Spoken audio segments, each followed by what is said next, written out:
हरे कृष्ण। जब शरद ऋतु की मंद पवन वायु बह रही है और वातावरण दीपोत्सव की आभा से जगमगाने लगे, तब आता है कार्तिक मास। ऐसा पुण्य काल जिसे स्वयं भगवान श्री हरि का प्रिय मास कहा गया है। इस पावन महीने में आने वाली एकादशी को वर्ष की सबसे महत्वपूर्ण एकादशी माना गया है और इस एकादशी का नाम है रमा एकादशी। और इस बार ये एकादशी तिथि आ रही है 17 अक्टूबर 2025 शुक्रवार के दिन। कार्तिक मास में आने वाली ये रमा एकादशी अत्यंत महत्वपूर्ण है, विशेषकर उन साधकों के लिए जो अपने आध्यात्मिक यात्रा को तीव्र गति से आगे बढ़ाना चाहते हैं। तो चलिए आज के इस विशेष वीडियो में जानते हैं कि इस बार रमा एकादशी का दिन कौन सा है, शुभ मुहूर्त कौन सा है और अगले दिन पारण करने का समय क्या रहेगा। इस बार की एकादशी में द्वादशी भी सम्मिलित है और उसी दिन गोवत्स द्वादशी भी आ रही है। तो एकादशी के दिन गाय का पूजन कैसे करना चाहिए? क्या उन्हें उस दिन रोटी खिला सकते हैं? उस दिन गाय और बछड़े की पूजा करने का समय कौन सा रहेगा?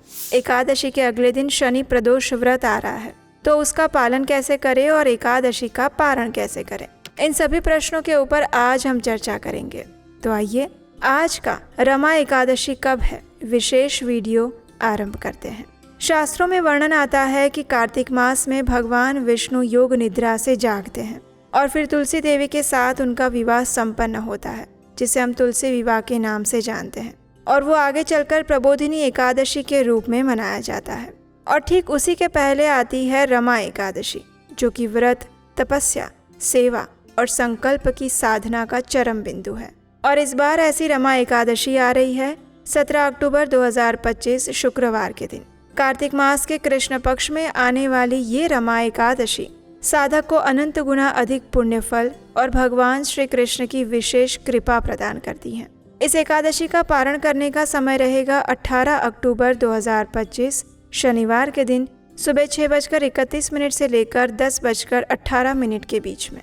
इस बार एकादशी तिथि आरंभ हो जाएगी 16 अक्टूबर 2025 गुरुवार के दिन सुबह 10:35 पर और एकादशी तिथि पूरी होगी 17 अक्टूबर 2025 शुक्रवार के दिन सुबह 11:12 पर। उसके बाद से द्वादशी तिथि आरंभ हो जाएगी। उसी को गोवत्स द्वादशी भी कहा जाता है। इस दिन प्रातः ब्रह्म मुहूर्त का समय रहेगा सुबह 4:43 से लेकर 5:33 के बीच में। सूर्योदय का समय रहेगा सुबह 6:23 पर और सूर्यास्त होगा शाम 5:49 पर। प्रातः काल में भगवान श्री विष्णु की पूजा अर्चना करने का समय रहेगा सुबह 5:08 से लेकर 6:23 के बीच में। संध्या काल में भगवान श्री हरि के नाम का कीर्तन करने के लिए और दीपदान का समय रहेगा शाम 5:49 से लेकर 7:05 के बीच में। इस दिन अभिजीत मुहूर्त का समय है सुबह 11:43 से लेकर 12:29 के बीच में। इस बार एकादशी के दिन राहु काल भी आ रहा है और राहु काल आरंभ हो जाएगा सुबह 10:40 से लेकर 12:06 के बीच में। तो प्रयास करें इस समय के दौरान कोई भी मांगलिक कार्य या शुभ कर्म ना करें। इसी एकादशी के दिन द्वादशी तिथि भी आरंभ हो रही है और उस दिन गोवत्स द्वादशी भी मनाई जा रही है और ये द्वादशी तिथि आरंभ हो जाएगी सुबह 11:12 के बाद। स्कंद पुराण में भगवान शिव स्वयं कहते हैं, न शैवो न च सौरो वा नाश्रमे तीर्थ सेवकः यो भुङ्क्ते वासरे विष्णुः श्वपचादधिको हि सः विप्रियं तेन मे गौरी कृतं दुष्टेन पापिना मद्भक्ति बलमाश्रित्य यो वै भुक्ते हरितिने। अर्थात जो एकादशी के दिन भोजन करता है वो न शैव है, न सौर यानी कि न सूर्य की उपासना करने वाला है, न आश्रमी है अर्थात न ब्रह्मचारी है, न गृहस्थ है, न वानप्रस्थ और संन्यास का पालन करने वाला भी नहीं है और ना ही वो तीर्थों का सेवक है। वो श्वपच से भी अधिक निम्न कोटि का है। हे गौरी, मेरी भक्ति के बल का आश्रय लेकर जो एकादशी के दिन भोजन करता है वो दुष्ट है, पापी है। वो मेरा विप्रिय अर्थात मुझे अप्रिय है और वो मुझे कभी भी प्रिय नहीं हो सकता। जो स्वयं को तो शिव भक्त कहता है लेकिन एकादशी के दिन अन्न भोजन का स्वीकार करता है, वो एक तरह से पाखंडी है, वो मेरा भक्त भी नहीं है। तो इसलिए चाहे शिव जी के उपासक हो या फिर भगवान विष्णु के, सूर्यदेव के उपासक हो या ब्रह्मचारी हो, गृहस्थी हो, वानप्रस्थी हो या सन्यासी हो, तीर्थों की यात्रा पर निकला हुआ हो या फिर शिवजी के भक्ति रूप किसी अनुष्ठान में लगा हुआ हो, सभी के लिए एकादशी के दिन अन्न भोजन करना वर्जित बताया गया है। एकादशी व्रत पालन से ही भगवान श्री कृष्ण की शुद्ध भक्ति प्राप्त हो सकती है और यही एक सरल मार्ग द्वारा इस कलयुग में मनुष्य भगवान श्री कृष्ण की परम भक्ति प्राप्त कर सकता है और परम धाम को प्राप्त कर सकता है। तो चलिए अब हम जानते हैं कि इस बार आने वाली रमा एकादशी का पालन करने की संक्षिप्त शास्त्रोक्त विधि क्या रहेगी। उसके बाद हम गोवत्स द्वादशी के शुभ मुहूर्त और उसके महात्म्य के विषय में चर्चा करेंगे। जो भी मनुष्य पूर्ण श्रद्धा और निष्ठा से इस रमा एकादशी व्रत का पालन करना चाहते हैं, उन्हें दशमी के दिन भारी अन्नयुक्त भोजन नहीं लेना चाहिए और संध्या काल के बाद तो बिल्कुल भी अन्नयुक्त भोजन का त्याग करना चाहिए। एकादशी के दिन प्रातः ब्रह्म मुहूर्त में उठना चाहिए। उठकर अगर संभव है तो किसी पवित्र नदी में स्नान करना चाहिए। अगर ये संभव ना हो तो अपने स्नान के जल में ही गंगा जल या फिर यमुना जल की कुछ बूंदें मिलाकर उस जल से स्नान करना चाहिए। उसके बाद प्रातः काल में भगवान हरि की मंगला आरती करनी चाहिए। अगर घर में कर सकते हैं तो सबसे अच्छा है, अगर नहीं कर सकते तो मंदिर में जाकर, जहाँ पर प्रातः काल में 4:30 बजे भगवान की मंगला आरती होती है, वहाँ जाकर इसका दर्शन कर सकते हैं।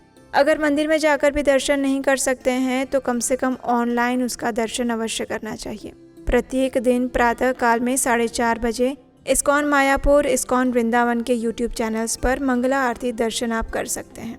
मंगला आरती करने के बाद भगवान श्री विष्णु से इस एकादशी का पालन करने की क्षमता याचना करने के लिए उनके समक्ष जाकर प्रार्थना करनी चाहिए और इस एकादशी व्रत का संकल्प लेना चाहिए।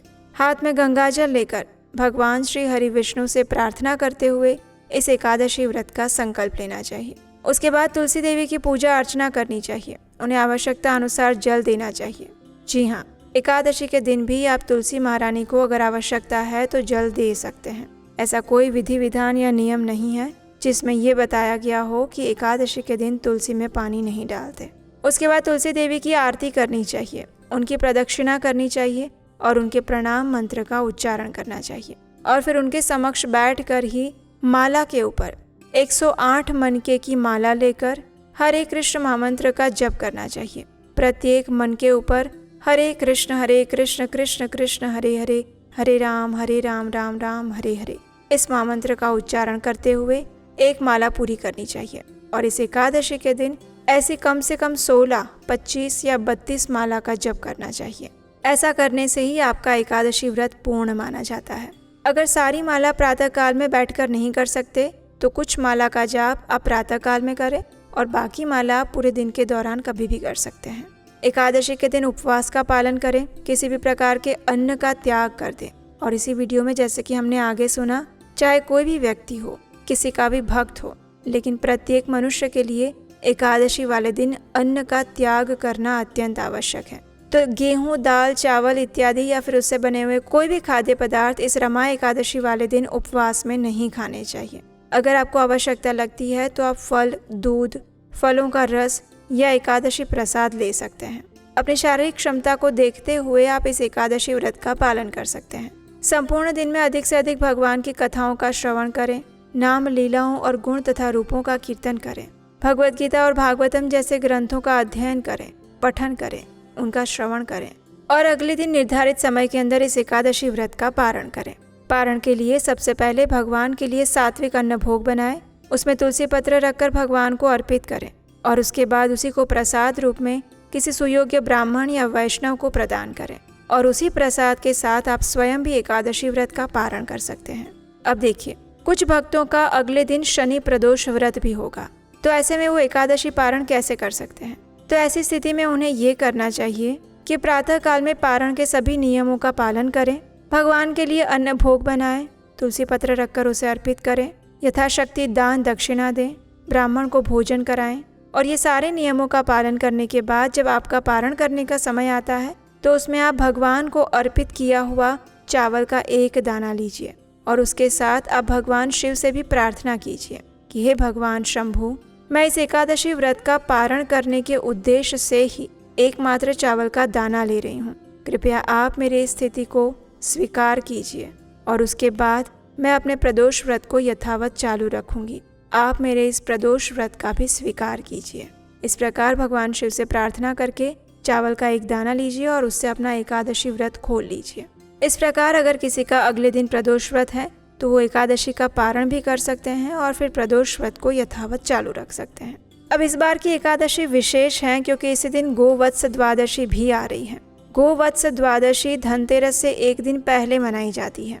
इस दिन गायों और उनके बछड़ों की पूजा की जाती है। पूजा के बाद उन्हें गेहूं से बने हुए उत्पाद अर्पित किए जाते हैं।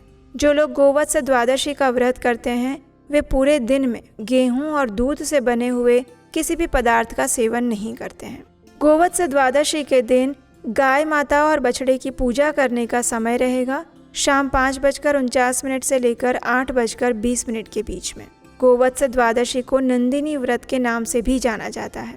नंदिनी हमारे सनातन धर्म में एक दैवीय गाय मानी जाती है जो सभी कामनाओं को पूर्ण करती हैं। महाराष्ट्र में इस गोवत्स द्वादशी को वसु बारस कहते हैं और गुजरात में इसे वाघ बारस के नाम से जानते हैं।